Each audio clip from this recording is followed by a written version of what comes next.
When the flow of magic escapes freely from the veil of life, those who awaken by its power stare and make their presence known.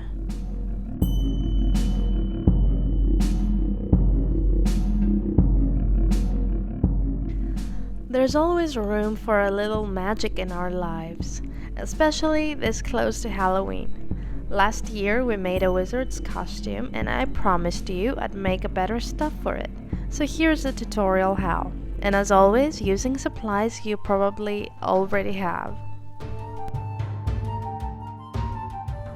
Begin with a wooden dowel. It's very important to pretend you're a ninja first. Drill a hole on one end of it and another on the center of a jar lid. If you're underage, ask someone to help you. Connect them together with a screw, and really use some muscle power to make sure the connection is strong. We also put a washer in between. This keeps the screw head from going through the lid. And just like that, you have created the basic structure.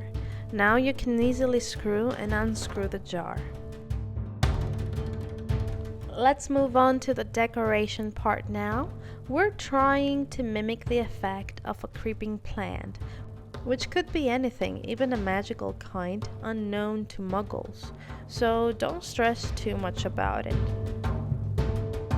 Cut a few pieces of wire and wrap them around the dowel, starting a few inches below the jar, and let the other end stick out at the top.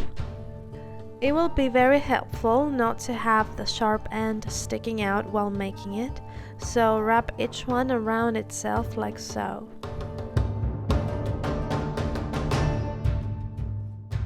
To give it some body and texture, you can cover the wire with paper. Newspaper would work excellent for this. Apart from paper and wire, you have plenty of options for materials that can be used for this DIY. You can try paper clay or expanding foam. Just use what you have. You can't go wrong here.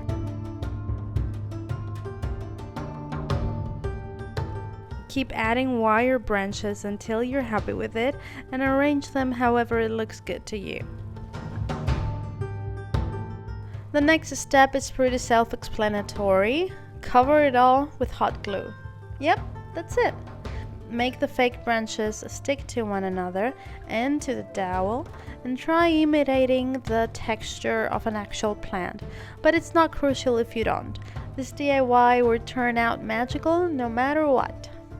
By the way, sorry I sound weird today, I'm a little bit under the weather. I feel like Phoebe with her sexy voice. Hey Gunther, be a good little boy and bring me some whiskey.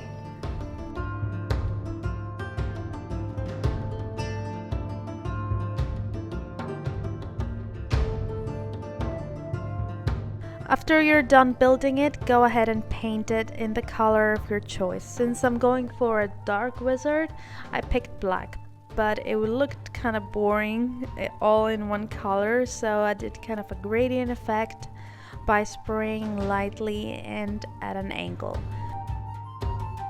To bring back some depth and highlights, mix some forest colors like greens and browns and maybe some gold, whatever you like. And to avoid having a solid color, just dab the brush on.